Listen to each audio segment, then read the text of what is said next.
उत्तर प्रदेश की राजनीति में इस वक्त सबसे बड़ा सवाल यही है कि आखिरकार 4 करोड़ वोटर अचानक गायब कैसे हो गए।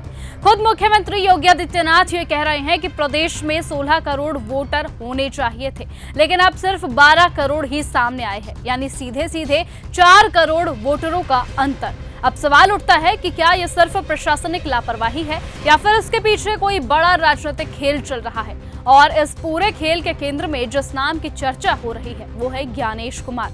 अब यहाँ सबसे दिलचस्प मोड़ ये है कि जिस प्रक्रिया यानी कि एसआईआर को लेकर बीजेपी सरकार सवालों के घेरे में है, उसी पर अब ऐसे बयान सामने आ रहे हैं जो बीजेपी के लिए ही असहज स्थिति पैदा कर रहे हैं। तो क्या ज्ञानेश कुमार को अब अपनी कुर्सी खतरे में दिखने लगी है? क्या उन्हें अंदेशा हो गया है कि सारा ठीकरा आखिर में उन्हीं के सिर पर फूटेगा?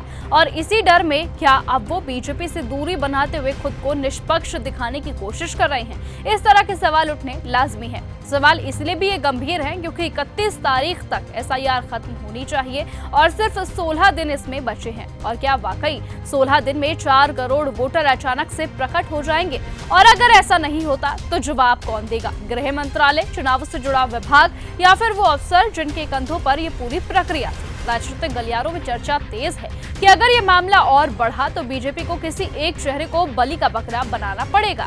और क्या उसी संभावित बलि से बचने के लिए ज्ञानेश कुमार अब बीजेपी के खिलाफ जाते हुए लाइन पकड़ रहे हैं? क्या यह संकेत है आने वाले दिनों में उनका इस्तीफा सामने आ सकता है या फिर वो पहले ही खुद को अलग खड़ा करके अपनी कुर्सी बचाने की चाल चल रहे हैं? बता दें कि इस पूरे मामले को सिर्फ वोटर लिस्ट तक सीमित रखना भी बड़ी भूल होगी, क्योंकि उत्तर प्रदेश वो राज्य है जो देश की राजनीति की दिशा तय करता है। 80 लोकसभा सीटें, सत्ता की चाबी, और अगर यही लोकतांत्रिक प्रक्रिया पर सवाल खड़े हो जाए तो उसका असर पूरे देश पर पड़ता है। लेकिन हैरान कर देने वाली बात यहाँ पर यह है कि इतनी गंभीर चर्चा के बजाय मीडिया और सिस्टम का बड़ा एक हिस्सा वो चुप है या फिर ध्यान भटकाने में लगा हुआ है और असली सवाल पूछने से बच रहा है कि 4 करोड़ वोटर कहाँ गए, और अगर ये गड़बड़ी है तो इसके लिए जिम्मेदार कौन है?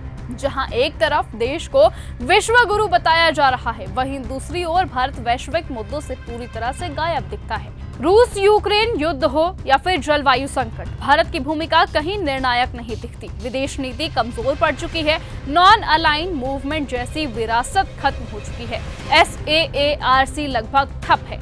और देश के अंदर हालात ये है कि सबसे प्रदूषित शहरों की सूची में दिल्ली NCR के शहर टॉप पर है। इसके बावजूद जवाबदेही तय करने के बजाय या तो ठीकरा विपक्ष पर फोड़ा जाता है या फिर सवाल पूछने वालों को अर्बन नक्सल कह दिया जाता है। तो आज सवाल सिर्फ ज्ञानेश कुमार का नहीं, सवाल यह है कि क्या सिस्टम अब अपने ही लोगों को बचाने और फंसाने का खेल खेलने लगा है? क्या बीजेपी को ये लग रहा है कि मामला हाथों से निकल सकता है और इसीलिए अंदर खाने जिम्मेदारी किसी और के सिर मढ़ने की तैयारी की जा रही है? और क्या ज्ञानेश कुमार को ये आभास हो चुका है कि अगर समय रहते दूरी नहीं बनाई गई तो कुर्सी भी जाएगी और साख भी? आने वाले 16 दिन सिर्फ वोटर लिस्ट का भविष्य तय नहीं करेंगे, बल्कि ये भी बताएंगे कि क्या सच में ज्ञानेश बीजेपी का साथ छोड़ने की ओर बढ़ रहे हैं या फिर ये सब कुछ एक बड़ी राजनीतिक चाल का हिस्सा है जो अब धीरे धीरे बेनकाब हो रही है। बहरहाल आप सभी को क्या लगता है, अपनी राय कमेंट में जरूर दीजिएगा। और आज की इस खबर में सिर्फ इतना ही। देखते रहिए और बने रहिए न्यूज गंगा के साथ। नमस्कार।